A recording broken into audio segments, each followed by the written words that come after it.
I was just riding down the Empire State Trail and after that rain, and I ran into Jose, who is Netherlands born and raised in Curacao, which is in the Caribbean. And she's riding as a touring person from Wisconsin. Why don't you tell us a little bit, Jose, about where you're going and what your plan was? Well, I started in Nelson, Wisconsin, just on the Mississippi River, right on the border there by Minnesota. Ever since February, I have been telling myself, just do it, don't think about it. And I planned out, I put everything on a spreadsheet, where the bicycle shops are, where the camps are, and where lodging is. And told myself, go 300 miles a week. We'll see what happens. It's about 1,500 miles. That should take me about 5 weeks to get to Albany, New York.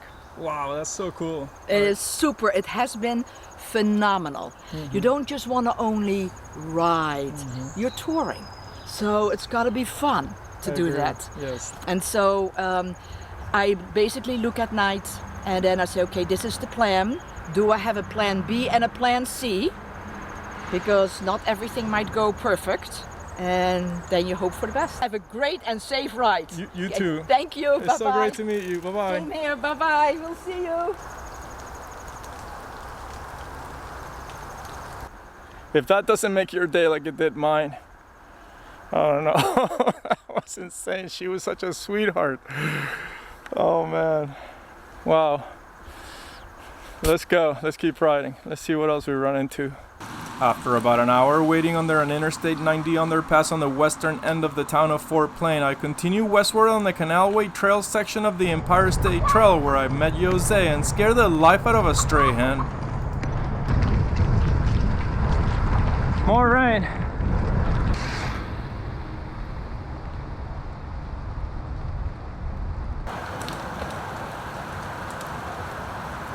The threat of more rainy weather continues on as I look ahead at more dark clouds in the distance. Along the way I meet up with John and Shane, father and son riding eastward from Wisconsin. We chatted long enough to share some good information before continuing on. I just ran into these two dudes, but they're not dudes, it's dad and son. They're riding from Wisconsin. Do you guys think about like day to day or week to week, like where you're going? 10 miles at a time. Yeah, 10 miles. we find out where we camp anywhere, pretty much.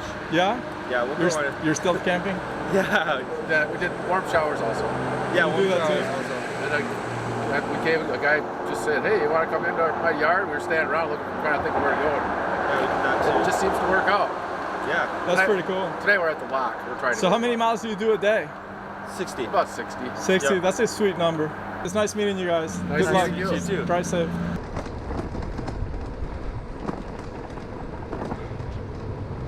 I don't think it's gonna stop raining. It looks pretty wet, so I'm just going with it. I just can't stop because I'm wet.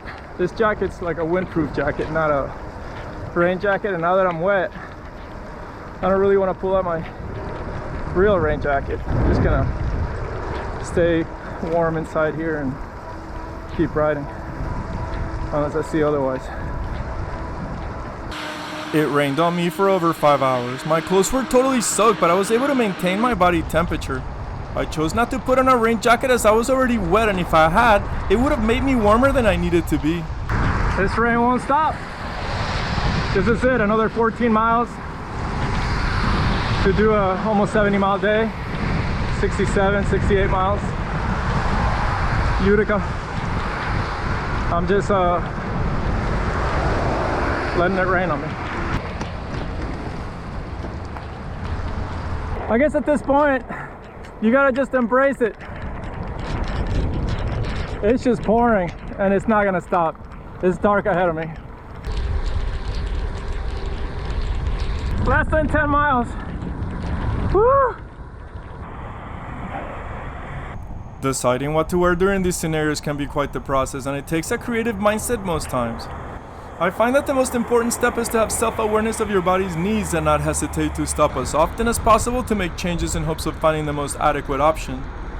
The key is to maintain the best body temperature and comfort so as to be able to focus on your surroundings, as wet conditions increase the chances of an accident and injury.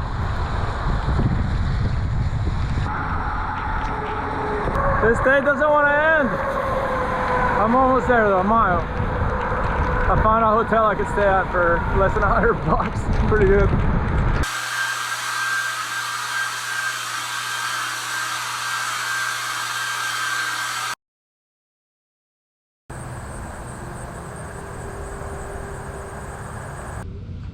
Some soap and a hairdryer later, and my shoes and clothes were dry by the next morning before leaving the city of Utica and finding my way back onto the Canalway Trail. During yesterday's rainy day, I passed through the city of Little Falls and the towns of Herkimer, Eileen, and Frankfort.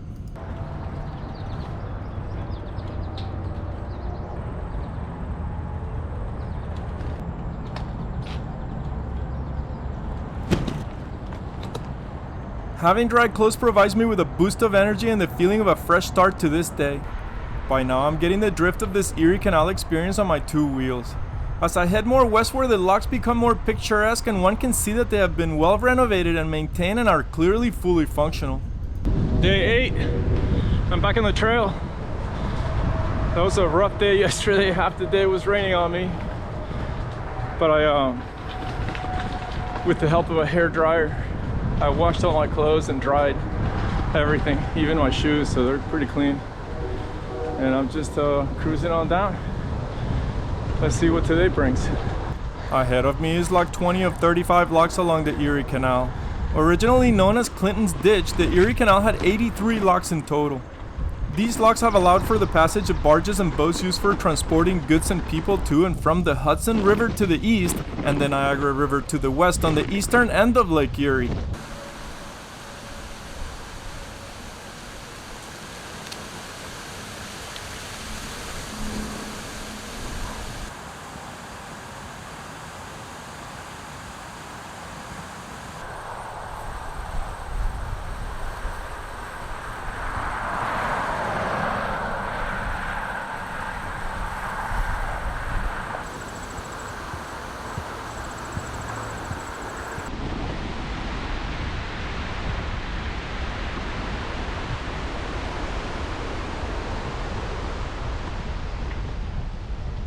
One of the things I made sure this morning to do is oil up my chain. It didn't really get dirty, it just got wet, so I know it got dry. And I oiled like everything that I thought, you know, needed a little bit of lubrication, like in my derailleurs.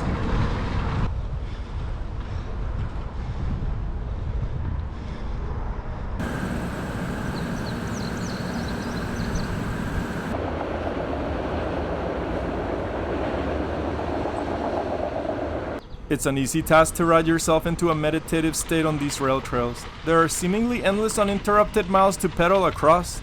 The grid is practically non-existent and your legs tend to go on cruise control. After a couple of days on the Empire State Trail, I now look for this peaceful serenity and endorphin-infused thoughts.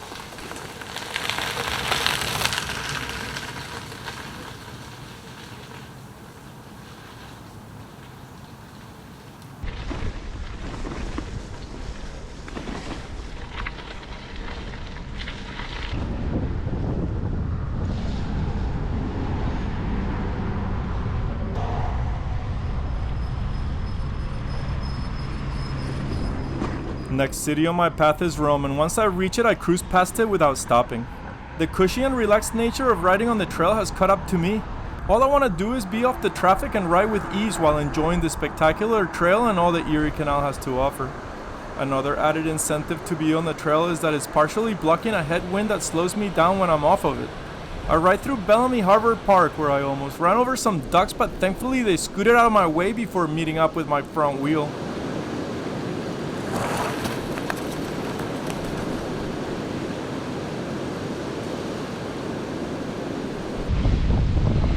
I thought they'd move out of the way a little faster than that. I feel bad, I almost ran them over. I won't do that again.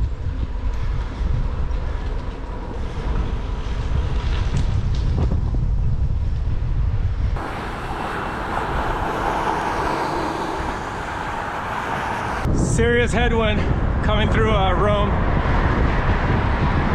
I'll be back on the trail pretty soon.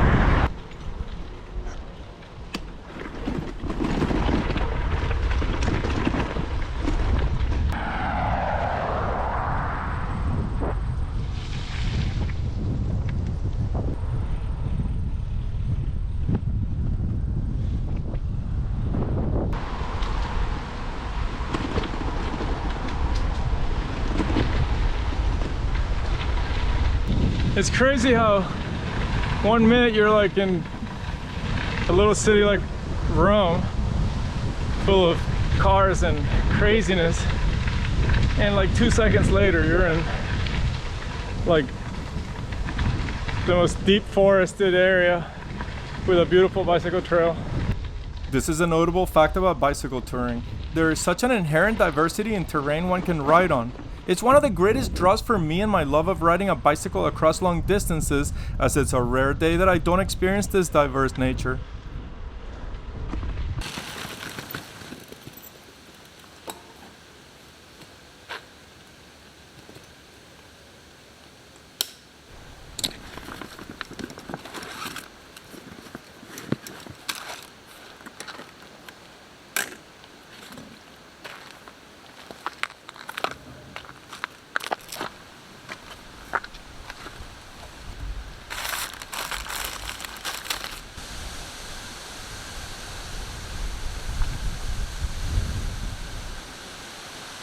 I stopped to eat a veggie wrap for lunch at Lock 21 and afterwards take some time to document it by sending my drone for a quick look around and taking notice of its engineering with my camera.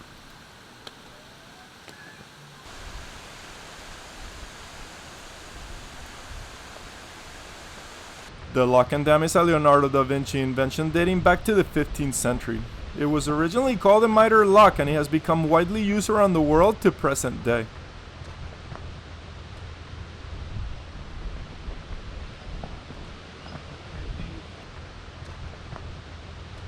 The purpose of the lock and dams is to create a series of steps in a river or canal, allowing for the climbing or descending of tows and boats traveling both downstream and upstream.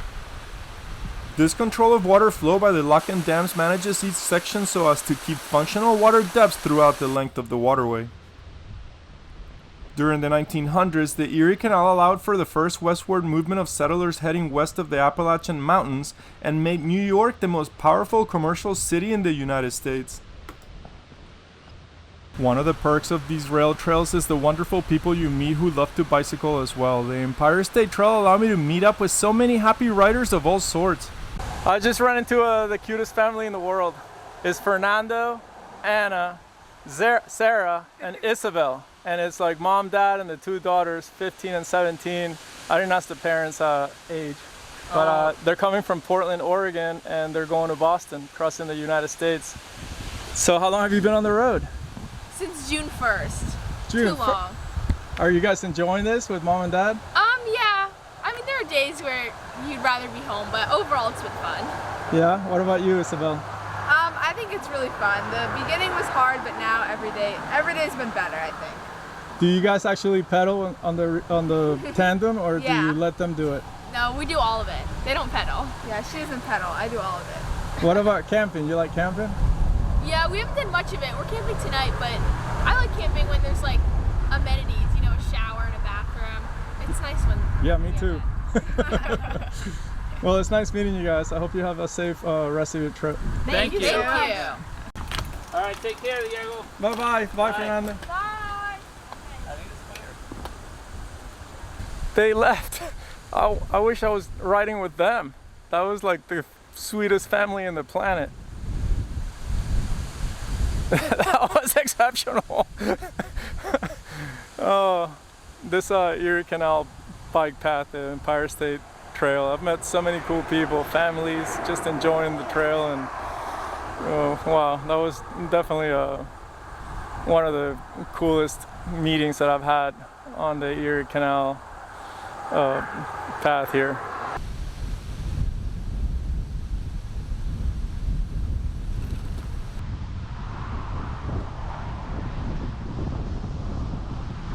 Here's another happy rider named Jerry. He was so cool that we ended up talking so long his wife, who had ridden ahead, had to call him to ask him if he was alright. We shared information about our paths ahead and he ended up giving me a worthy tip for my next day's camp. I just met up with Jerry. I've been sitting here for like 20 minutes chatting it up. He's super cool. Him and his wife have traveled 40 years around the country, and she's like so far away. We talked for so long that she called, right? Yeah, she called. Yeah, we've been bike touring since 79 or something, and 40 years, man. We've been all over Michigan, the Midwest, Not so much out the other side of the Mississippi River, which we got to do. You said you did it with your children back Oh in the yeah, day. yeah. We like our children are 30. Probably the year after 9/11 happened, we rode from Detroit to Washington D.C. It took us 3 weeks, and like, I had my 9-year-old daughter and my 11-year-old son, and we just went all over, camp here, camp there.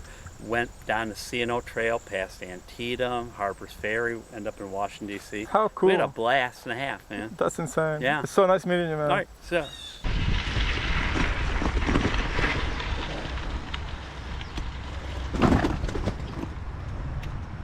I arrive at Green Lake State Park where I camped for the night after a 57-mile day. I had plenty of time to relax, make dinner, and ponder about all I had seen and look forward to seeing in the days ahead.